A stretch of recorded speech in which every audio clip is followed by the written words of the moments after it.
when somebody is writing to the Rebbe saying he has a problem and it bothers him and it disturbs him that he has machshavas zodos and that he sins, and the Rebbe says, don't think about it.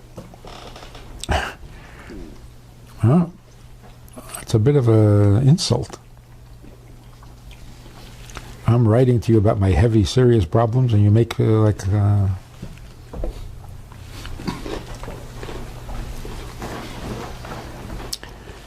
answer lies someplace in the connection between that and the Eitz Hadas. There's the Eitz Hadas and there's the Hesach Hadas.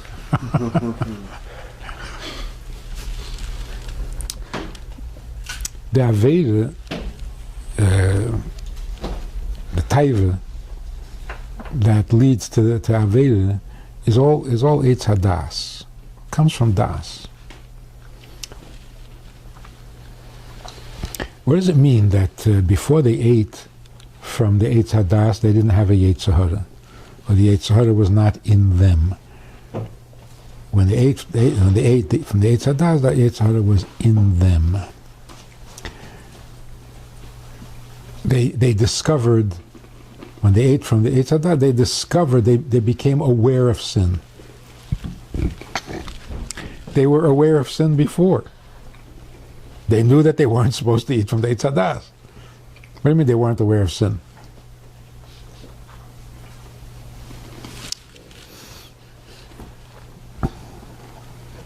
They were very smart.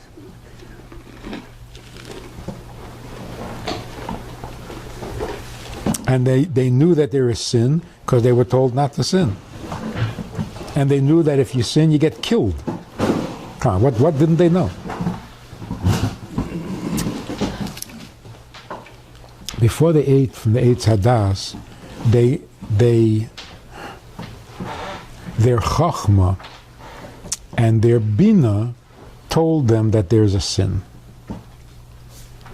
In other words, they were conscious of it and they understood it. But they didn't have Das, which means they knew that there is such a thing as sin, but it was completely detached.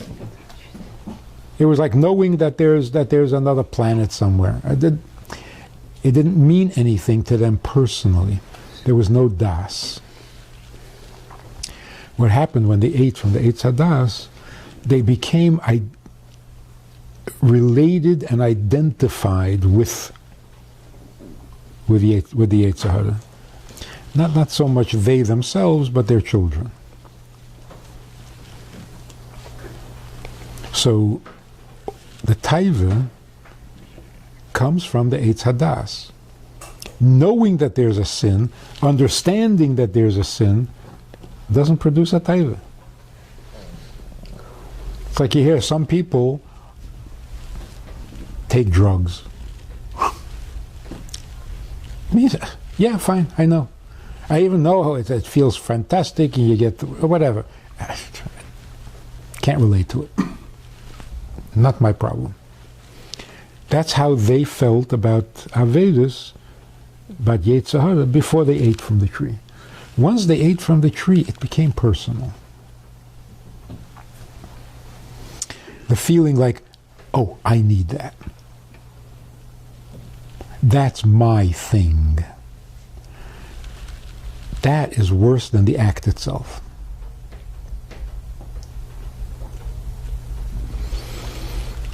So to fix the effect of the Eitz Hadas, the antidote is Hesach Hadas. That's not a simple answer. Hesach Hadas is a challenge. You can know about something without relating to it. So detach from it. It is what it is. What does it have to do with you?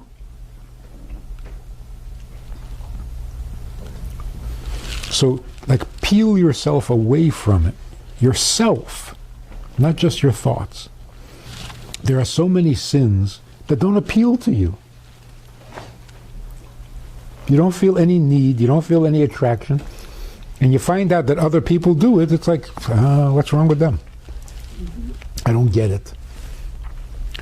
So why can't you do the same with this sin? Why is this sin relevant to you? Other sins are not. It's a question. So if you can put this sin into that same category, you become a victim when you let it become you. Otherwise, it's nature.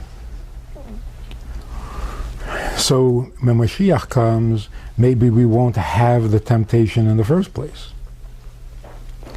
We're not going to get rid of the temptation until Mashiach comes.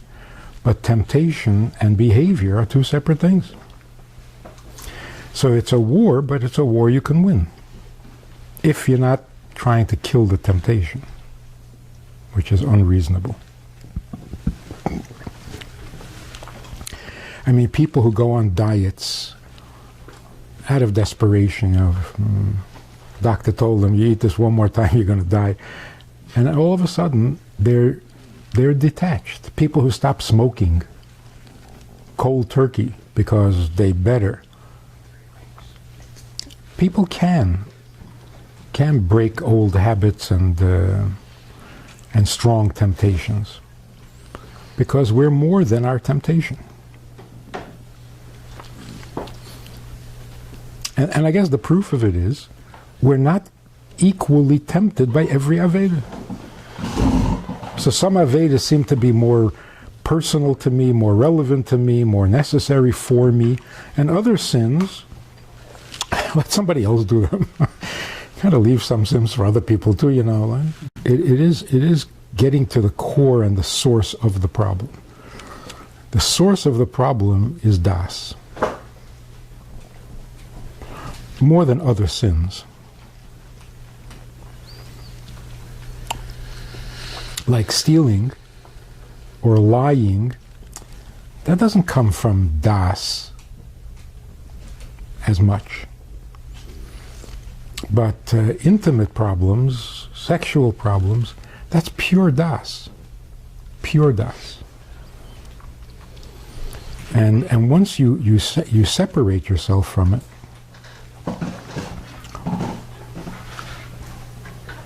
I mean, it's even like, if you want to get really graphic about it, people say, you're not allowed to be alone in a room with a woman? Any woman? What do you think, I'm attracted to every woman? Certain women leave me totally cold. No das. So it's all das. That whole taiva is das. And part of the not part of the reason, that's because it is a matter of mashpia and mekabel. Mashpia and mekabel means this is for me.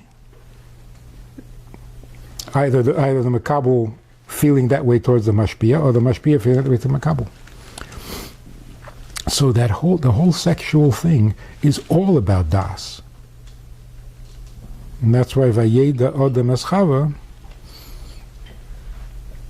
and she got pregnant. So if you want to control that particular taiva, you have to control your das. Which, again, in a way is saying, like, in the olden days, you would control the taiva with yira.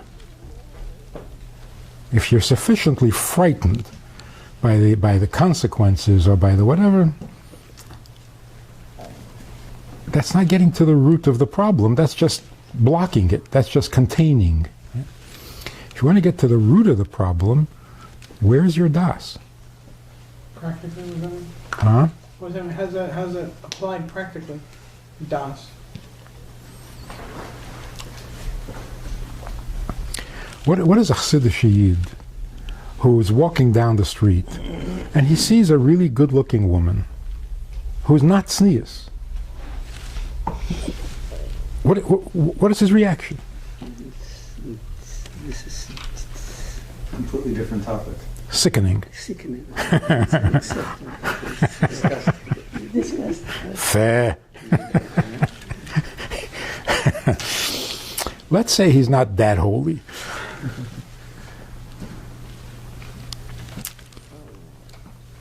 there's a huge difference between noticing that's a taiva. That's a taiva. That's a good-looking girl. Versus, I got to go talk to her. I got to make some contact with her. I got to get her name. Worlds apart. And what is the difference in these two responses? Das or Hesach Hadas?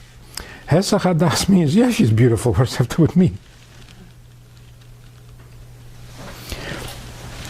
Das means, yeah, I need that. I got it. This is meant for me. It's not meant for you. It's nothing to do with you.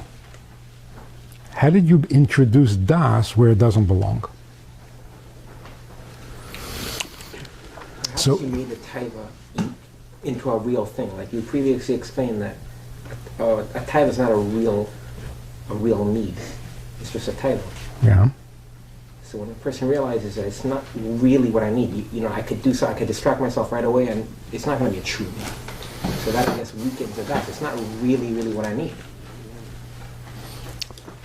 That's what we mean when we say it's your Yetzer Hara. I know it's my Yetzer Hara. How does that help? Nah, it's a Yetzer Hara. Yeah. It's a Yetzer Hara means you don't really need this. So you would like it, you would enjoy it, but you don't really need this, so don't take it so seriously. Take a step further. It's not just that you don't need it. It's irrelevant to you. It has nothing to do with you. You see somebody else's wife. What are you thinking? Where are you going? This is not yours. It has nothing to do with you. You don't belong there. How did you get there? That's called a misplaced das. How did something totally irrelevant become relevant to you? So you actually can see this. You watch people in the street. The vulgar people, the street. Every woman that goes by, they have to check it out. What? What are you checking? What are you? What? That's like a hefkedus in das. Everything is my business. Everything is for me. Everything is my. Define who you are. Draw your borders. Know where you belong, and stop it. I'm sure it's easier said than done, and it is a war. Particularly if you've been down that road. So to some degree, every sin committed is the same idea. You see something really pretty and attractive and expensive, and you want it. But it's not yours and it's expensive, so you keep going. You walk past a store window and it has something really and you stop and you gaze at it and you think, wow, if I could have that, but the price is way beyond so you walk away. Or you walk down the street and pick up a brick, come back, smash the window and take it. What's the difference between these two people? The first person is comfortable with the idea, it's beyond my price range, it's not for me. The other person doesn't understand, not for me. If I want it, I have it. So the maturity, das basically means maturity. It doesn't mean smart. It's a wisdom, not a brilliance. Chacham is brilliant. Bina is smart. Das means mature or wise. Why is it not for me? Because I'm a bad malach? What's the beef? What do you mean not for me? What about it is not for me?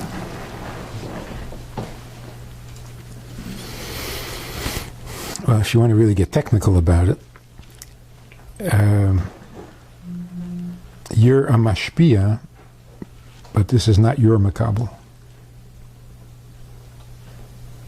Either because she's married to somebody else, or because you're not married to her, or because whatever. Because she doesn't like you. Whatever the reason is. Kindness in general, not just in general. What do you mean it's not for me? I want to do an avera, but it's not for me because of the fact that I have an neshama. I mean, it depends. Yeah, it depends on the avera. Like overeating. What do you mean it's not for me? It's not for me. It's delicious. Uh-huh. It's delicious. It's delicious. So what? It's not for me. And it makes you forget about your problems. But imagine if a doctor puts you on a strict diet. You can't eat carbs. Everybody sitting next to you can eat it. You can't. It's not for you. Given your makeup, and given your health and your blood type or whatever it is, this is not for you.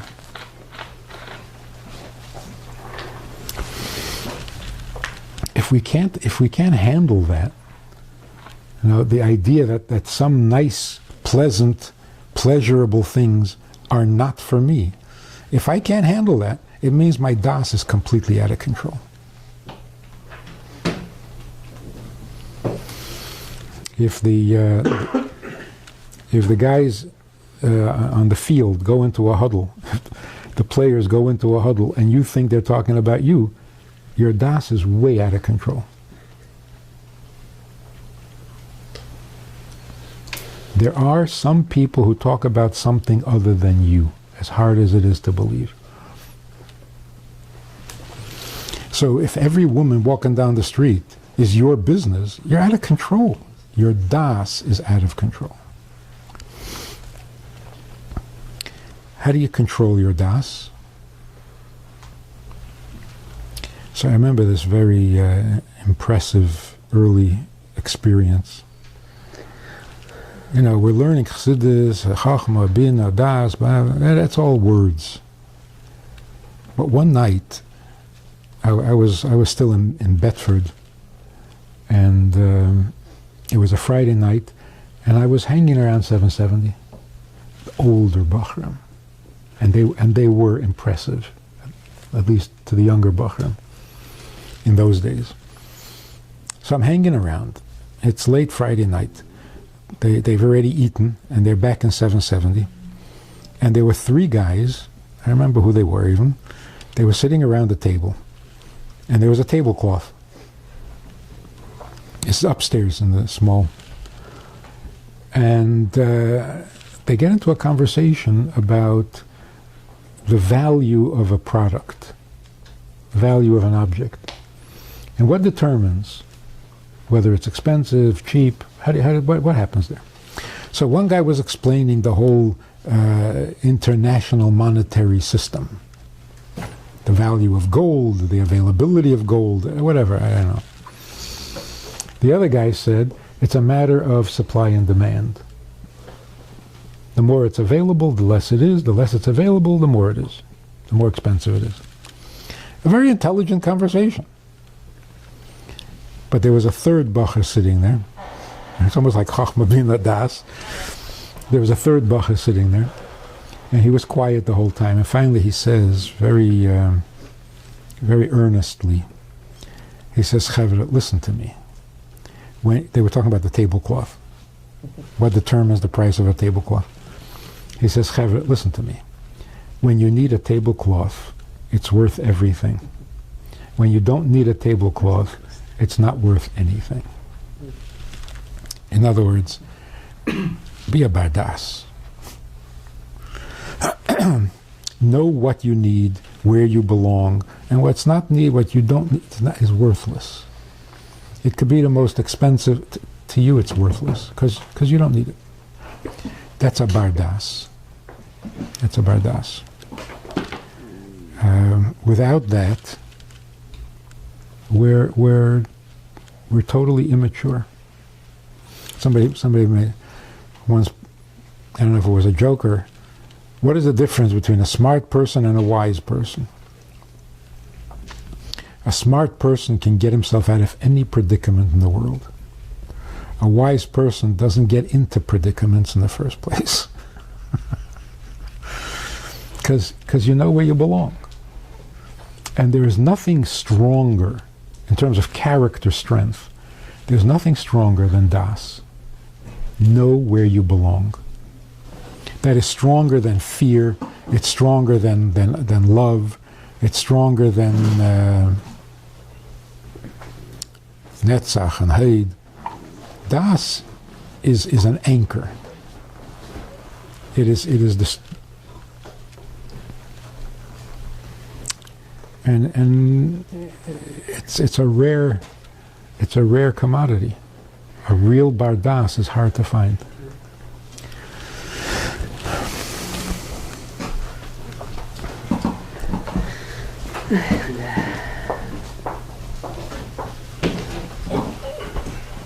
So how do you develop das?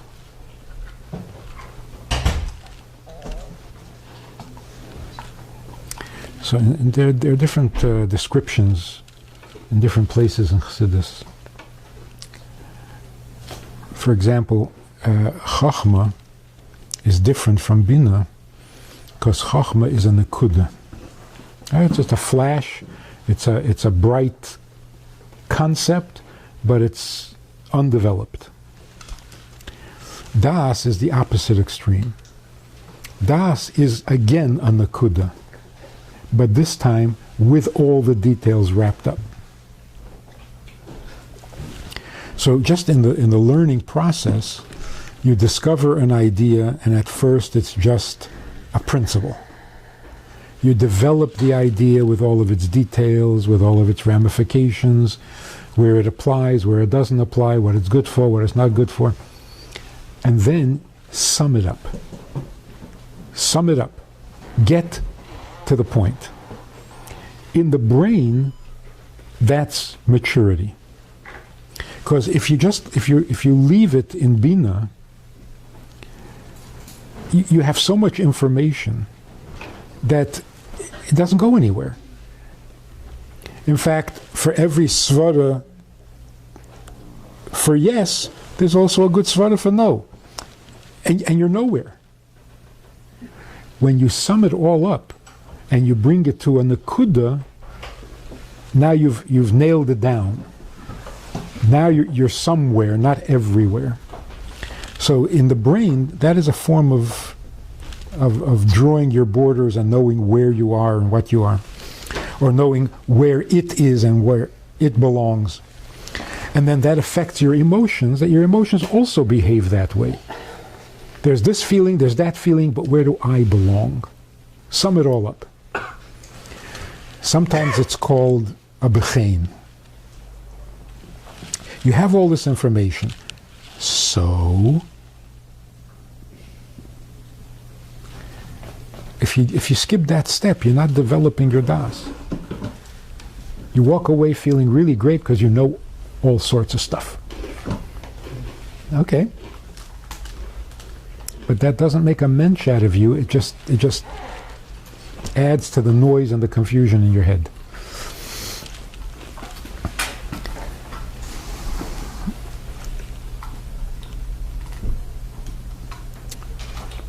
So in a sense, das, if you practice it as a learning process, das means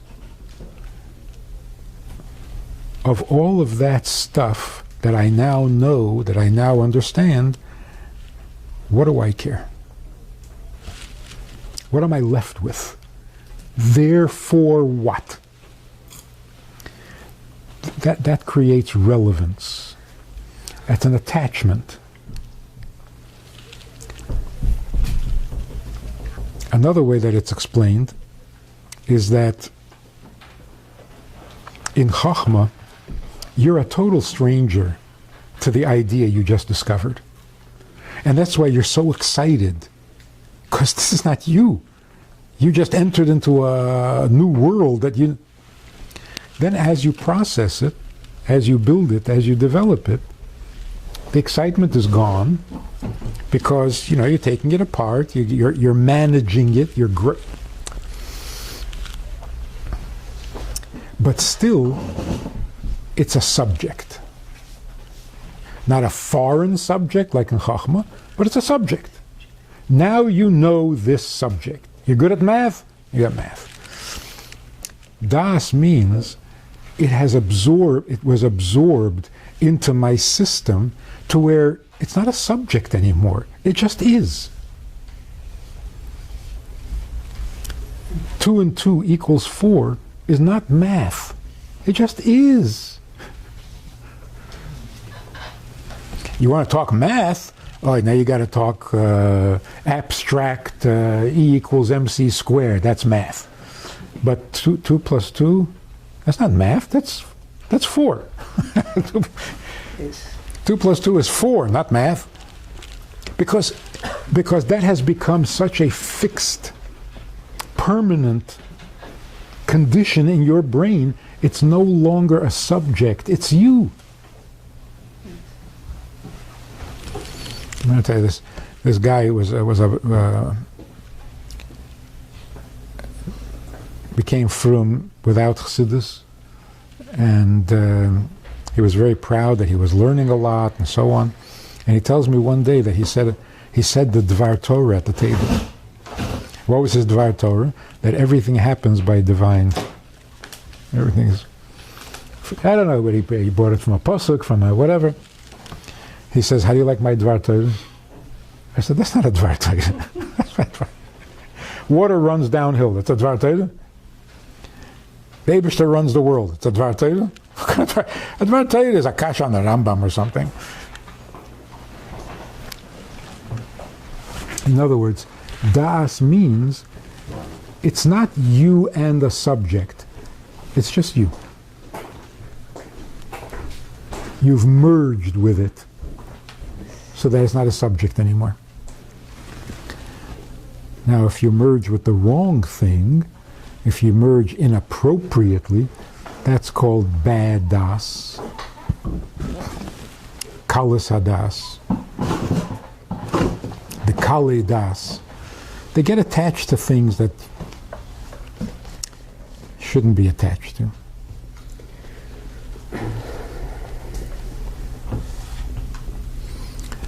Like I was talking to this guy. I'm sure I told you about the movie. Yeah, the Patterns of Evidence. Yeah. So the guy who made it is a frum Christian. So one time when I was visiting, he called his pastor to come meet me. Nice guy, but within a few minutes, he asked me very bluntly, "So do you believe in him or not?" He wasn't. Huh? Yeah, he said the name. They were on first name basis. I'm not. So he wasn't being antagonistic. It was just like.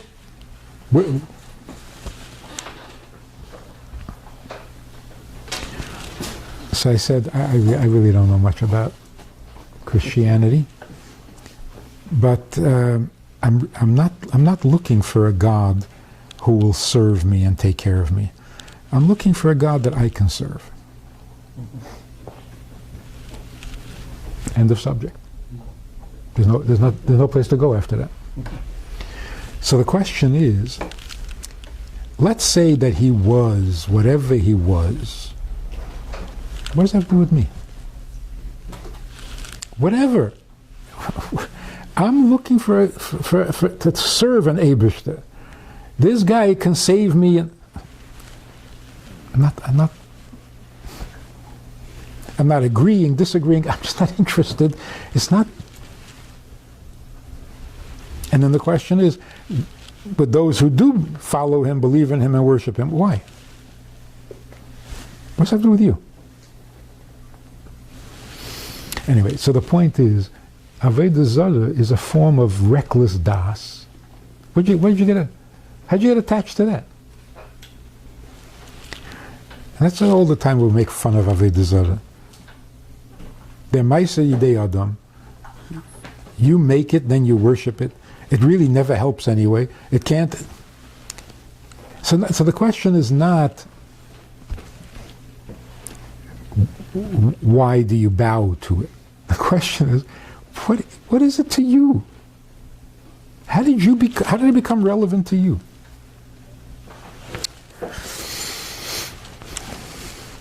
If you're raising children and you want them to be sane, you have to give them a strong das. Otherwise, you're going to fight them on every decision, on every issue, on every new book, on every new film. Everything is going to be an issue. But why can't I do this? And why can't I do that? And what's wrong with this? And what's wrong with that? It's endless. Because it's an open-ended lack of das. When you give a kid an identity, when he knows where he belongs, he knows what he's about, he knows what will help him be what he wants to be, and what won't help him be what he wants to be, you cut out 3/4 of all issues. Like Shluchim's children growing up in a place where nobody else wears a yarmulke. The kid is going to come home and say, why do I have to wear a yarmulke? He doesn't wear a yarmulke. It doesn't happen. He is he, you are you. You're a shliach, you're a Lubavitcher, and he's not. So, well, if he can do it, I can do it. No, there's no relevance. A non-Jew can work on Shabbos, so why can't I? That's why. Because he's a non-Jew and you're a Jew. That doesn't mean anything to you? You have no das. You have no das. And it can get even worse. Why do I have to honor my mother? She's not so smart. She's not so smart. She's your mother. Yeah, there are smarter women in the world, but they're not your mother. So what? So what? Have no das.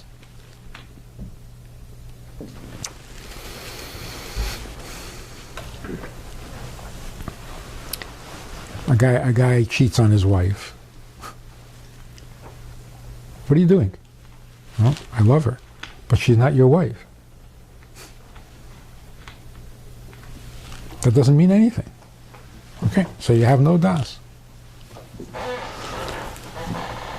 So this immaturity is a plague today. Yes. Because nobody wants to be mature. Because maturity means knowing who you are. But that's not the American dream. The American dream is you can be anything at any time. If I decide what I already am, well, that's pretty restrictive. You mean I have one mother, one father, one wife? I was told I can be anything I want, which is a terrible message.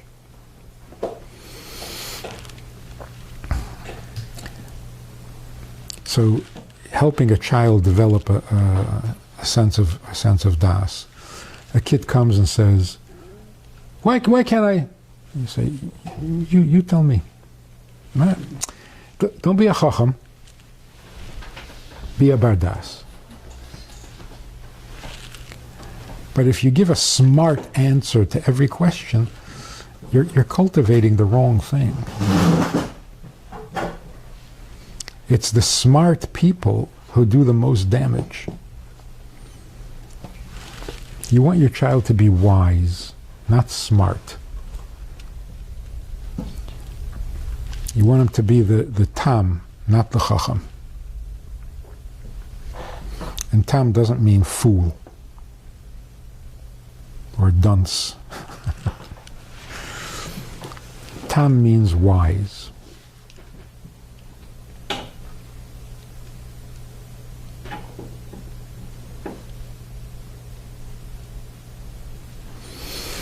So what is the tam? What is the symptom or the sign of a tam? His question. His question is, what is this? Don't give me lectures. Don't give me pilpul. Just tell me, what is this? And when I know what this is, then I have something solid.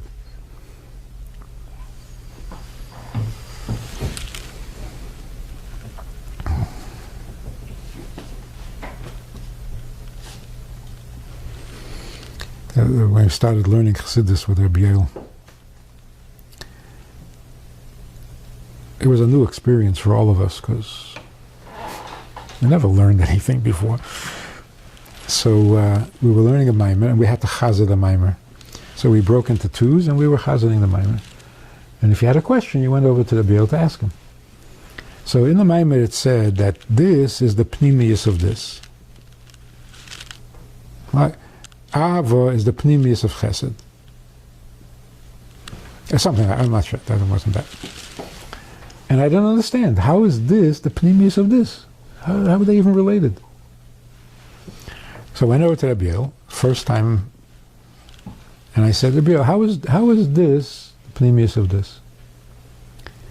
He looks at me for a second and he says, what does pnimius mean? I said, oh. That was it. It became like a learning skill. How is this the pnimius of this? You know what pnimius means? If you knew what pnimius means, you'd see it immediately. So he basically thought for a moment, so where is this kid stuck? Is he stuck on this, or is he stuck on that? No, he's stuck on the pnimius. So if you just define, what is this? Then your questions usually go away. The question is a result of not knowing exactly what is this. And then you can build a whole pilpul and schlep together information from all over the world and build this brilliant construct, and it's all unnecessary. Just tell me what it is. Don't be brilliant. Be real.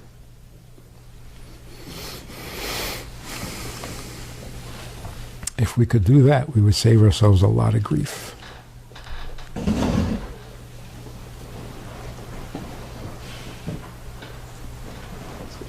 Das loosely translated as identity. Is that how you say? But even the word identity needs a little definition. So it's identity, it's maturity, it's wisdom. It's what? Wisdom, wise, not smart.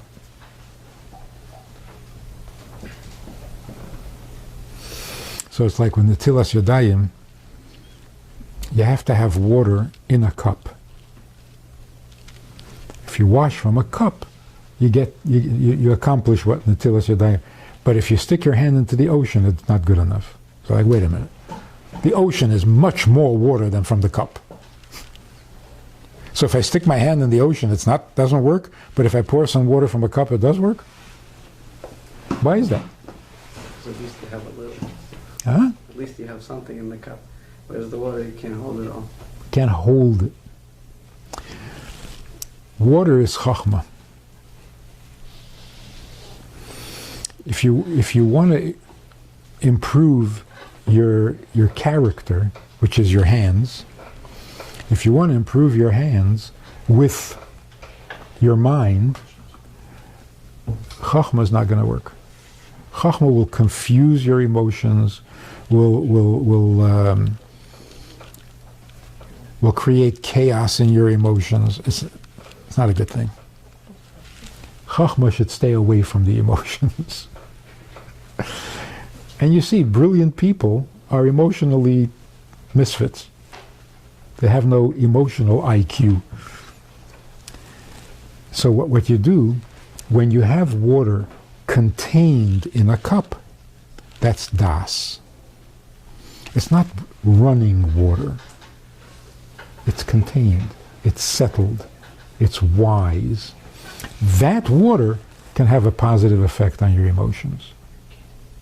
The danger of das, because it is so powerful, is that you can get attached to the wrong thing, and it's very difficult to get you away from it, right? So you have to be prepared to change your identity. Which is very hard, very hard. But that's what we ask people. So, for example, put on still. yeah. I was going to get to that. You come to a person who is not at all religious, and you say, come put on tefillin. If he's a bar das, he's going to refuse. Because where do I come to put on tefillin? The guy who says, do what? Yeah, hey. I've had it. You got the picture. A bardas is impressive as a human being, even if he's got it wrong. But as a character, it's a very positive and very powerful menschlichkeit. He may get it wrong. And then you're going to have to, the jaws of life. You know the jaws of life? To get people out of a car that's collapsed on them. You're going to have to use the jaws of life to get him out of his, right? That's why, on the one hand, das is such a great thing, and on the other hand, it is the worst of the worst. And that's the Eitz Hadas. Is Eitz Hadas good or bad? Both. Exactly. Das is the best thing in the world, and it's the worst thing in the world. But that's the way it is. The more powerful something is in the good, the more damaging it is when it's abused, when it's wrong. So das needs a lot of attention and a lot of care. Don't get attached where you don't belong, because you're going to be in trouble. For example, when a young boy and girl decide they want to get married and they fell in love, there were many times where the Rebbe advised the parents to let them get married, even though it was ridiculous. It was irresponsible. It was crazy. You can't, once they get that attached, if you try to break them up, you don't know what you're going to do. You don't know what damage or what you're going to be left with. And of course, in most cases, those marriages last for a year or two and it's over. But to try to stop it,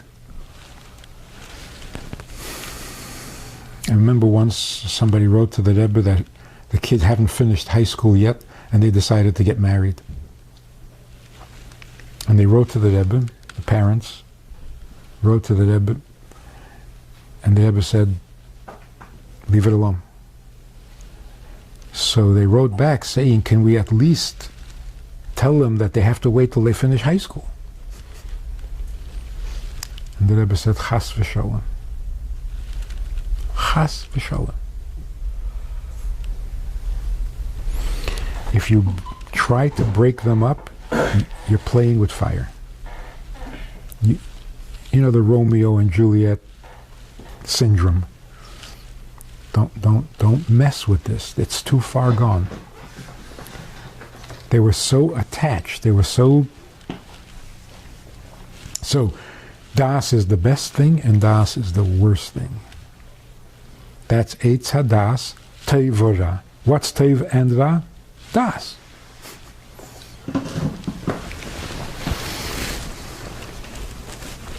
Das, for example, on a frivolous level, das means self-conscious. Self-consciousness is the worst thing in the world. Define self-conscious. You're so concerned and affected by what people think of you. You know, who's looking. That kind of self-conscious. Mm-hmm. Well, like teenagers. I went to that Mm. when I was a kid. Hair had to be a certain way. So there's a famous writer who writes, we were doing something when we were kids before the crushing disease of adolescence set in. What is the crushing disease of adolescence? Self-consciousness.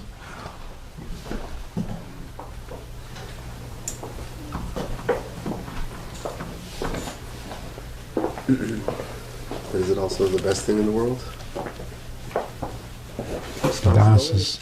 Can we learn from all those wrong mistakes? Hmm? Don't we learn actually from all those mistakes? And do we, what would life be without going through all those mistakes? Of trial and error. Thank God for our mistakes.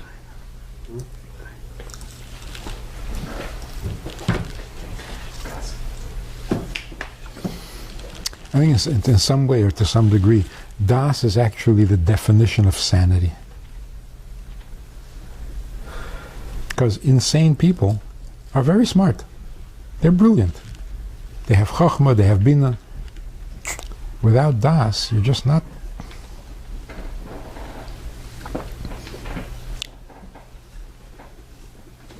So having Das is literally being sane.